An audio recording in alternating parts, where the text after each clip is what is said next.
ಎಲ್ಲರಿಗೂ ಹಾಯ್. ಇವತ್ತಿನ ರೆಸಿಪಿ 5 ಮಿನಿಟಲ್ಲಿ ರಸಮ್ ಮಾಡೋದು ಹೇಗೆ ಅನ್ನೋದನ್ನು ತಿಳಿಸ್ಕೊಡ್ತೀನಿ. ಈ ರಸಮ್ ತುಂಬ ಈಸಿಯಾಗಿ ಹಾಗೆಯೇ ತುಂಬ ರುಚಿಕರವಾಗಿರುತ್ತೆ.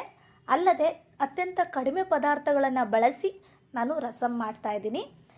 ರಸಮ್ ಮಾಡೋಕ್ಕೆ ಬೇಕಾಗಿರುವಂತಹ ಪದಾರ್ಥಗಳು: ಒಂದು ಟೊಮೊಟೊ, ಅದರಲ್ಲಿ ಅರ್ಧ ಟೊಮೊಟೊವನ್ನು ಕಟ್ ಮಾಡ್ಕೊಂಡು ಇಟ್ಕೊಂಡಿದ್ದೀನಿ. ಇನ್ನು ಅರ್ಧ ಟೊಮೊಟೊವನ್ನು ಮಿಕ್ಸಿಗೆ ಹಾಕಲಿಕ್ಕೆ ನಾನು ಇಟ್ಕೊಂಡಿದ್ದೀನಿ. ಬೇಕಾಗಿರುವಂಥ ಪದಾರ್ಥಗಳು: ಟೊಮೊಟೊ, ಹುಣಸೆ ಹಣ್ಣು, ಕೊತ್ತಂಬರಿ, ಹಸಿಮೆಣಸಿನಕಾಯಿ, ಒಣಮೆಣಸಿನಕಾಯಿ, ಜೀರಿಗೆ, ಬೆಳ್ಳುಳ್ಳಿ, ಕಾಳುಮೆಣಸು. ಈ ಎಲ್ಲ ಪದಾರ್ಥಗಳನ್ನು ನಾನು ಮಿಕ್ಸಿ ಮಾಡ್ಕೊಳ್ತಾ ಇದ್ದೀನಿ. ರಸಮ್ಗೆ ಹುಣಸೆ ಹಣ್ಣು ತುಂಬ ಮುಖ್ಯವಾದದ್ದು.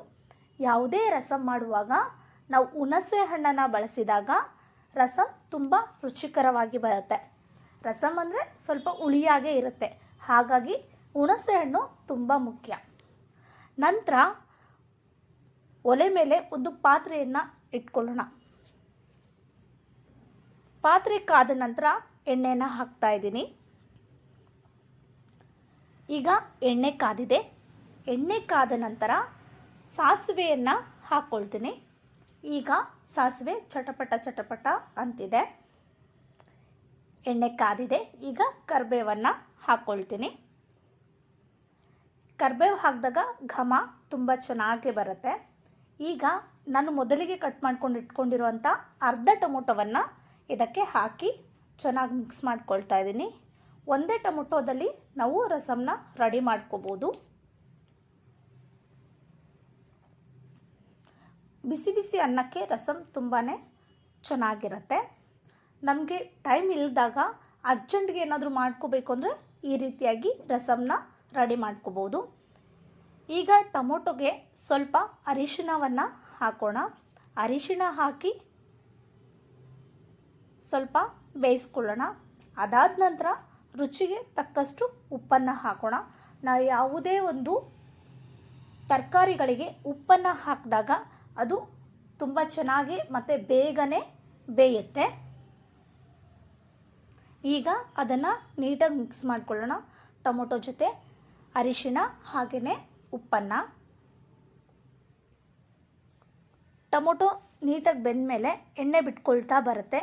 ಈಗ ಸ್ವಲ್ಪ ಸ್ವಲ್ಪನೇ ಎಣ್ಣೆ ಬಿಡ್ತಾ ಇದೆ.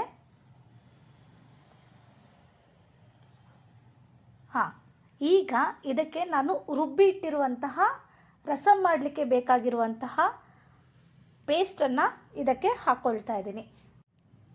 ಟೊಮೊಟೊ ಜೊತೆ ನಾನು ಪೇಸ್ಟನ್ನು ಮಿಕ್ಸ್ ಮಾಡ್ಕೊಳ್ತಾ ಇದ್ದೀನಿ.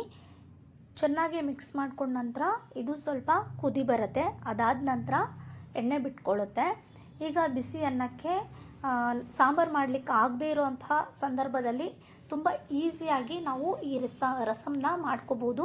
ಈಗ ನೋಡಿ, ಇದು ಕುದಿ ಬರ್ತಾ ಇದೆ. ನಿಮಗೆ ಎಷ್ಟು ಪ್ರಮಾಣದಲ್ಲಿ ನೀರು ಬೇಕು ಅನ್ನೋದನ್ನು ನೋಡಿಕೊಂಡು ನೀವು ನೀರನ್ನು ಮಿಕ್ಸ್ ಮಾಡ್ಕೊಳ್ಳಿ. ರಸಮ್ ತೆಳುವಾಗಿದ್ರೇ ಟೇಸ್ಟ್ ಚೆನ್ನಾಗಿರುತ್ತೆ. ಹಾಗಾಗಿ ನಾನು ಸ್ವಲ್ಪ ತೆಳುವಾಗಿ ರಸಮ್ ಮಾಡ್ಕೊಳ್ತೀನಿ.